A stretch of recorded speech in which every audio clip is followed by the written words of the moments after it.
It started with a dare.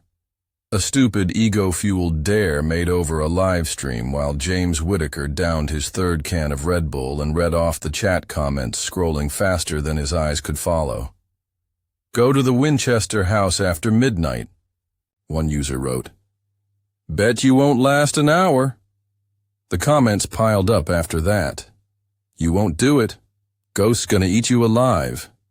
Do it for the views." James grinned into the camera, teeth white and cocky. "You really think I'm scared of a dusty old mansion built by some crazy widow? Please, that place is a content gold mine."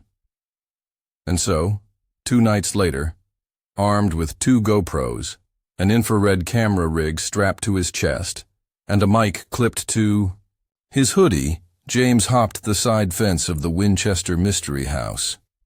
It was just past 1 a.m., and the streetlights outside cast long, crooked shadows over the maze-like exterior of the building. Turrets spiraled into the sky like fingers trying to claw their way out. Windows peeked out from every angle, like dozens of silent watchers. The whole structure looked like a fever dream made out of wood, glass, and grief. As he crouched behind a hedge to check his gear, James gave a quiet laugh. "Man, this place is a mess," he whispered to his live audience.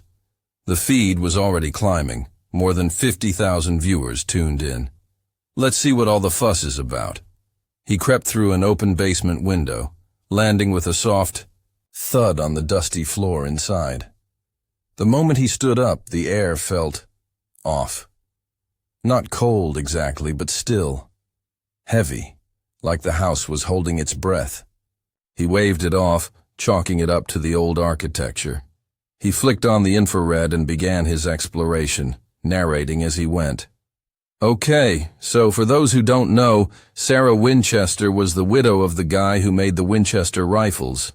After her husband and daughter died, she became obsessed with the idea that the spirits of people killed by those rifles were haunting her. A psychic told her the only way to keep them at bay was to keep building, non-stop. So she spent like 38 years turning this place into an architectural madhouse. He moved through a room with 9 doors, only 2 of which opened into actual rooms. The others opened to blank walls, a drop to the garden, or nothing at all. This is a room designed to make ghosts confused, he said with a smirk.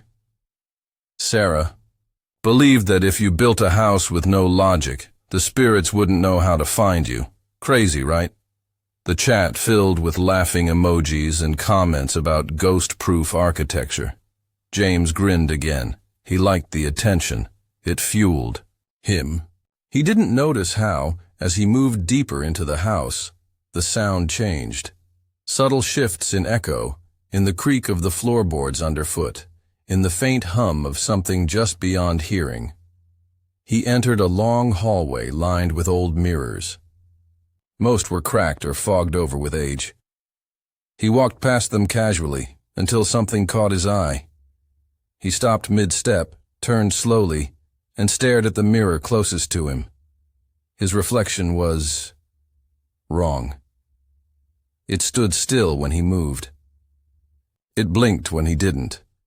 Then, with a slow, deliberate motion, the reflection raised its hand and pointed behind him. James whipped around, heart pounding, but the hallway behind him was empty. He let out a nervous laugh. "Okay, that was creepy," he said, his voice cracking just slightly. "Probably a trick of the light. These mirrors are ancient." Still, his pace quickened. As he turned a corner, the GoPro feed flickered. Static crackled. For a brief moment, viewers saw something behind James, something tall, hunched, and shrouded in darkness. It vanished as quickly as it appeared. James didn't see it, but he felt something shift.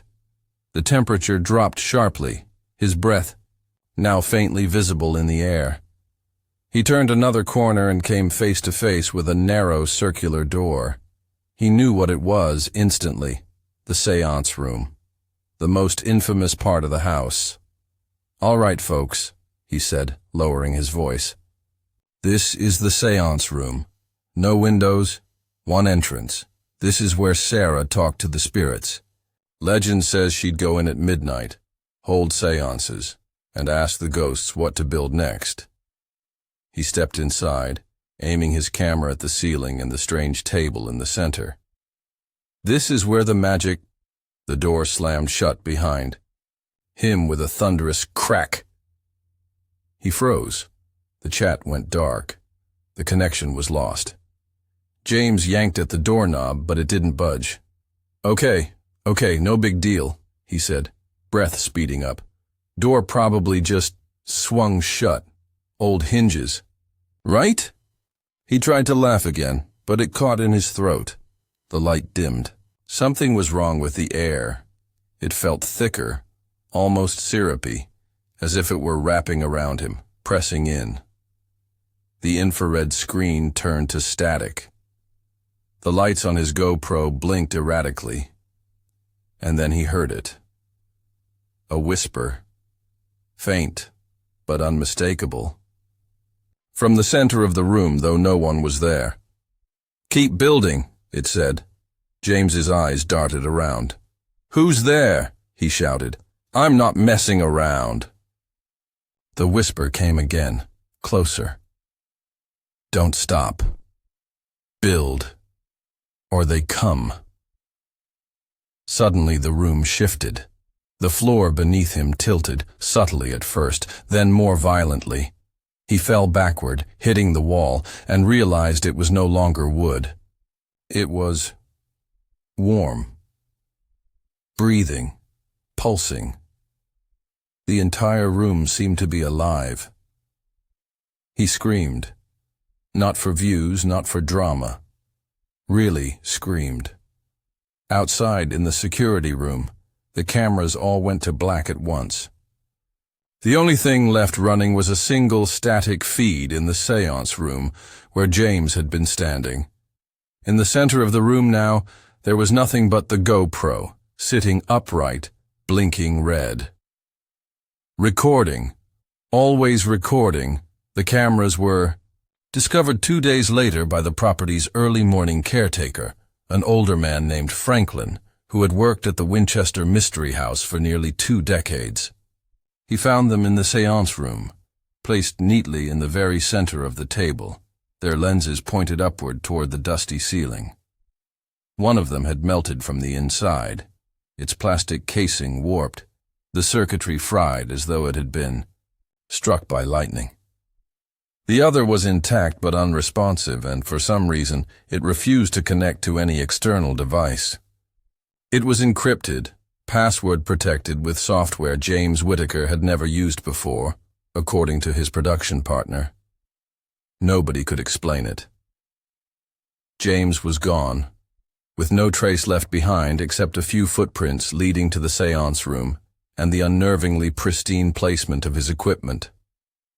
The police investigated, of course. They cordoned off the room, brought in tech experts, even tried to bring in a psychic at one point, though that was unofficial. The official report said, missing person, presumed fled. But no one believed. James just ran off. His phone, backpack, and jacket were still in the room. And then there were the whispers. Staff started hearing them. At first, it was only Franklin. He dismissed it as stress. The soft murmurs began while he swept the second-floor hallways, faint and rhythmic, like breath brushing past his ear. Keep building. Keep building. He didn't tell anyone at first. But then a guide named Marla heard the same thing. In the attic. A tourist caught a cold spot on camera. A visible, breath-clouding cold mist hovering near the grand ballroom in the middle of July. Another visitor said they saw a figure standing behind a mirror, one of the same mirrors James had walked past that night. The reflection stared directly at her, even though no one else was in the hall. When James's footage began to spread across conspiracy forums, it got worse. Viewers posted theories. Some swore they saw a face in the static feed, a pale shape peeking over James's shoulder in the final frame. Others zoomed in and said you could see words on the wall behind him. Not paint, not blood. Something carved. She never stopped. Why did you? People latched onto the idea that James had somehow awakened something in the house. That it wasn't just haunted. It was aware, intelligent, and growing stronger. The mystery of his disappearance drew attention from media outlets, investigators, and amateur ghost hunters alike. Most were turned away at the gate, but a few slipped in. At least one never came back out.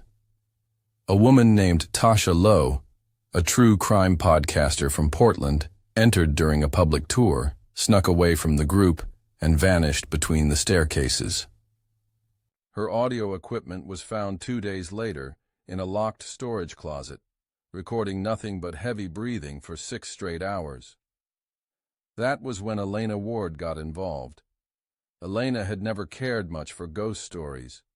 She was an investigative journalist known for breaking political corruption cases and corporate scandals. But something about James's story stuck with her. It wasn't just the fear in his last expression, or the strange encryption on the camera footage. It was the timeline. Something had shifted after his visit. The house was changing, and people were disappearing. She pitched her story to a popular, long-form news site, got funding, and flew to San Jose. The curators of the Winchester Mystery House were hesitant, but her credentials opened doors. They allowed her a supervised visit. She spent 2 days touring the grounds with staff, speaking with historians, and digging through archives in the estate's library. She found blueprints, hundreds of them, sprawled with Sarah Winchester's scribbles. Most of it didn't make sense. Rooms stacked on rooms, staircases that led to dead ends, and phrases written again and again in looping cursive. Build for the lost. Build for the dead. Build or be taken. It sounded poetic, almost romantic, but there was an edge to it, a warning. By the 3rd day, Elena asked for permission to stay overnight. The staff denied it at first, citing liability concerns, but she persisted. She signed waivers. She promised to stay out of restricted areas. They finally relented. She was locked inside at 10 p.m., with nothing but her notebook, a voice recorder, and a flashlight. She set up camp in the old dining hall, then began walking the halls, speaking softly into her recorder. At 11:32 p.m., the house is quiet. No signs of activity. I'm approaching the east wing now. Floorboards are uneven. Temperature is stable. But by midnight, she noticed something strange, a hallway she hadn't seen earlier. She was sure of it. She had photographed the area before sunset. It hadn't been there. Now it stretched long and narrow, lined with flickering gas lamps instead of the usual electric bulbs. She stared down it, torn between instinct and curiosity. The hallway was whispering, too low to understand, like hearing people talking in the next room. Elena walked forward. Her footsteps echoed, too loud. The farther she went, the colder it got. The house creaked in strange musical patterns, like breathing with a broken rhythm. The end of the hallway narrowed until she had to turn sideways to slip through. And on the other side, she found herself in a room she didn't recognize. There were no lights, no windows. The door sealed shut behind her.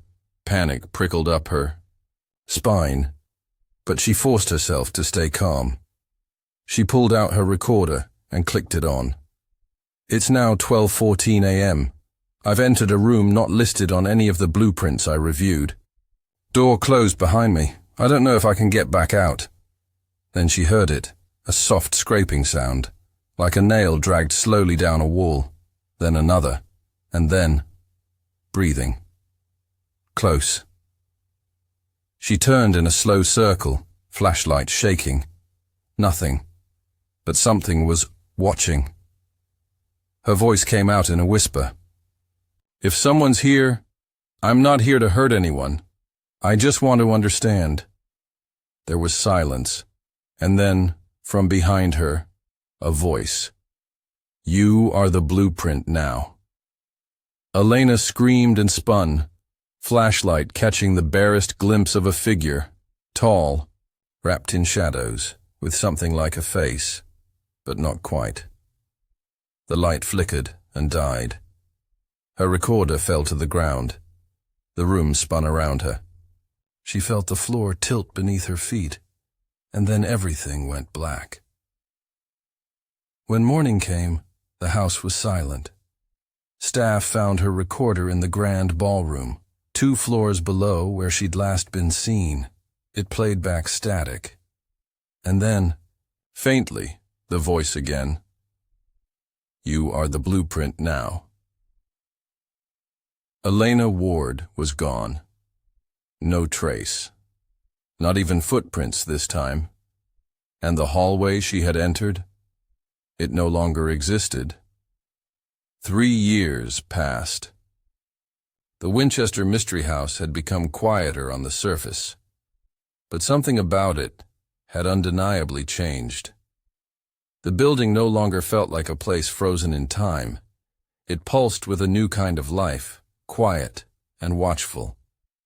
Tourists still came, of course.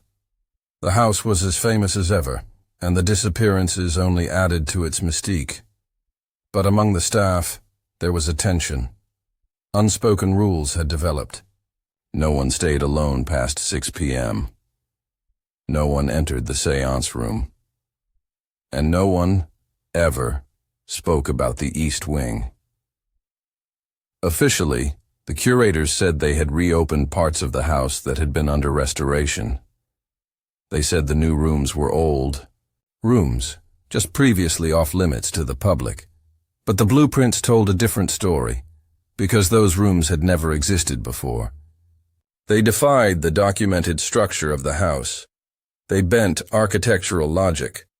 One hallway on the 3rd floor appeared to extend well beyond the edge of the actual building, and yet somehow it was there. Solid, walkable, real. Visitors began reporting strange things. A door near the attic that didn't appear on any map. A mirror in the servants' hallway that seemed to reflect rooms that didn't exist. Several tourists claimed to see a woman standing just at the edge of their vision, always turning a corner, always just out of reach.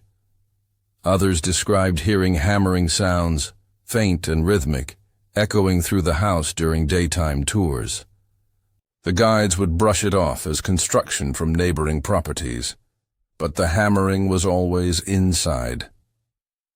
Every morning, without fail, the door to the seance room was found locked from the inside. Staff swore they had left it open. They started putting tape over the latch to prove it wasn't being tampered with, but the tape would always be broken the next morning, the door sealed. And sometimes, when they finally got it open, there would be footprints on the dusty floor, bare, small, like a child's. But the room had no windows, no other entrances, and no children were ever allowed inside. What really disturbed the staff, though, was what started happening in the mirrors. At first it was just subtle, a flicker, a shadow that didn't belong, a reflection that moved just a second too late. Then one day, a new guide named Reggie walked into the old parlor room and froze. He turned slowly toward the ornate standing mirror in the corner and dropped the guest pamphlets he was holding. In the glass, he saw himself standing in the room. But he wasn't alone. Behind him stood a woman, pale, wearing a black veil, her hands resting gently on his shoulders, her head tilted as though whispering into his ear. Reggie spun around. No one was there. When he looked back, his reflection no longer matched him. It stared at him, wide-eyed, mouth slightly open in shock. Then slowly, the reflection reached up and covered its own mouth with both hands, as if to say, "Don't scream." Reggie quit that afternoon and never returned. Stories like his weren't rare. The house had always had a reputation, but now it was different. There was a purpose to it. The walls seemed to shift more often. Guests reported déjà vu, walking through the same corridor 3 times without realizing it. One child pointed at a blank wall and said, "There's someone crying behind that." Her mother laughed it off until, later that night, she listened to a voice memo she had accidentally recorded. There was indeed crying, soft, desperate sobs. Then a whisper, "I just want to stop." Then, a few weeks after the 3rd anniversary of Elena Ward's disappearance, something strange happened online. A forgotten account on an obscure message board posted a single image. A photo of a notebook page, torn and faded, with Elena's handwriting. Those who had followed the case immediately recognized her name in the corner. The message was brief, written in bold, slanted script. "The house isn't haunted. It's alive. It feeds on the lost, and it builds with their minds." The post had no username, no IP address, no reply function. Within hours, it was gone. But not before it spread. It reignited interest in the story. Podcasters picked it up. Paranormal bloggers dissected it. And though the post was deleted, dozens of people claimed to have screenshotted it. Some swore that if you zoomed in on the margins of the page, you could see drawings, blueprints of new rooms. One user traced the symbols and said they weren't just sketches, they were instructions, designs, like someone had been told what to build. The theory emerged that Elena hadn't died in the house. She had become part of it. And then the reports started again. One late-night security guard claimed he saw a woman walking the 3rd-floor balcony, a part of the house closed off to the public. She was too tall to be Sarah Winchester. She wore modern clothes. And in her hand, he swore, she carried a spiral-bound notebook. He called out to her. She turned. Her face wasn't quite right, blurred, fuzzy, like a photograph being pulled out of focus. The lights flickered. Every bulb in the west wing went out at once. Emergency power kicked in a few seconds later. When they checked the security footage, the timestamp had corrupted. That entire segment was nothing but static. But buried in the static was a whisper that sound engineers tried for weeks to decode. It wasn't until a visitor uploaded their own video, a shaky smartphone clip taken in the East Garden, that someone finally caught it. In the background, just as the camera pans across the upper windows, a faint sound can be heard, a slow, steady knocking, then the unmistakable clang of a hammer. Build, build, build. The clip went viral, and after that, construction sounds became a regular part of the house's soundtrack. No one saw tools. No one reported new workers. But walls were moving. Rooms were shifting. Entire sections of the house were subtly rearranging themselves. At night, caretakers swore the house breathed. It exhaled dust and creaked like a spine settling into place. The hammering became louder. The house, it seemed, was not finished. It never would be. Whatever force Sarah Winchester had tried to appease, whatever presence had guided her hand and whispered in her ear, it hadn't vanished when she died.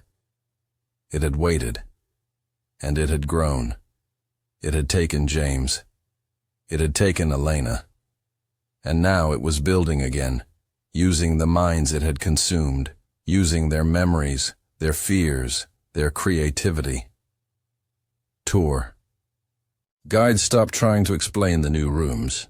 They simply gave them names when they appeared. The spiral library, the hallway of mouths, the breathing closet. No one knew what they meant. They just were. And every now and then, someone would pass a mirror and see a new figure in the reflection. Young man with a GoPro looking terrified, or a woman in a blazer, holding a notebook and a voice recorder. Sometimes they stared back. Sometimes they raised a finger and pointed behind the viewer. And if you turned around fast enough, you might just see the hallway beginning to stretch again. Boards bending, nails rising from the floor all on their own. The house wasn't done, not yet. It was still building.